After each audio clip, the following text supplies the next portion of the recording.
Education stakeholders have raised concern over the increasing number of learners who will not be admitted to Form 1 due to lack of school fees, despite efforts by the government to champion the 100% transition program.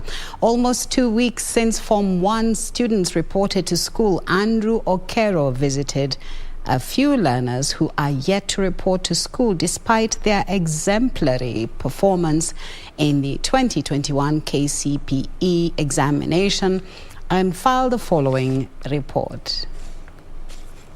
Reports from the Kenya's Economic Survey 2022 indicates that last year the country recorded the lowest number of transition of pupils from primary to secondary schools in the past 5 years.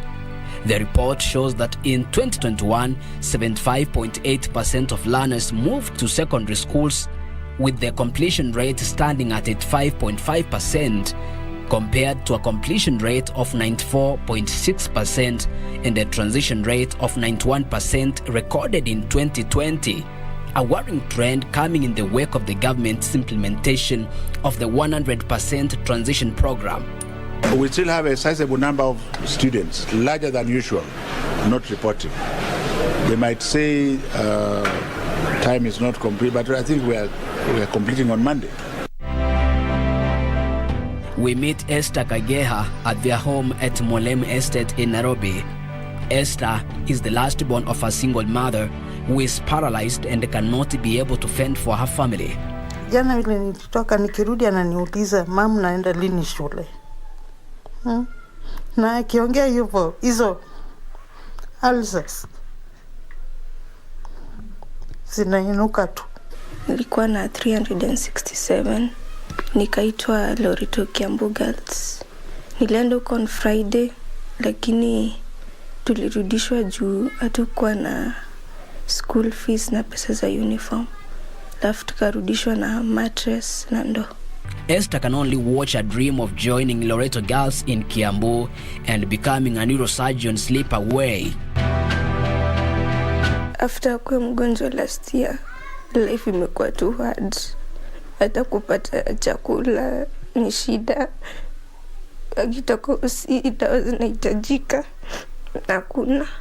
Alafu naye kiateka na kuja anataka pesa za rent. Her story resonates with that of Brian Nyamache.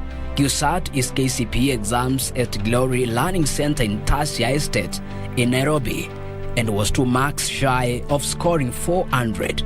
1 week after his colleagues reported to school, Brian's family is still struggling to raise the school fees required for him to join Moi High School in Biruri in Runyenjes. Brian and Esther are among thousands of learners who excelled in their KCPE exams and are yet to join Form 1 due to high prices of commodities and exorbitant demands by schools. I became the first position in my school, but also I was very unhappy because even the people who I passed, right now they are going to school, but for me, I'm just at home, worried. I have no hopes. Kutoka mtihani itoke nimejaribu kutafuta scholarship lakini sikupata sababu tegemeo yangu ilikuwa hapo.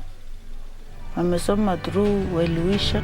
According to Peter Amunga, an education expert, the government needs to embrace a collaborative approach in bridging the gap of inequality in education. And Mago, as much as the minister tries to tell us that don't listen to those principals are the ones on the ground. Yes. You will not enter that school. Mago is not at the gate to tell the principal, no, we are now uniform wacha ingie. When you go there, you'll meet the principal of the school. Natakwambia, these are the school rules. If you don't want, go out. So parents have had to cope with the costs. He also challenges the government to step up its efforts to fund schools to cushion parents against exorbitant requirements. The problem with the Kenyan education system is that it is too expensive. Those expenses keep away learners. Learners are keeping away. Parents would rather not take their children to school because they wonder if they'll be able to afford. Funding must be looked into. Depoliticize education. Remove politics from education completely. Let education stakeholders run education. Allow now parents to have a big say in schools. The family is now calling on well-wishers to come to their aid. Education is the key to success, but it comes at a cost that is now proving to be too high for thousands of learners from vulnerable families. The government therefore needs to change the strategies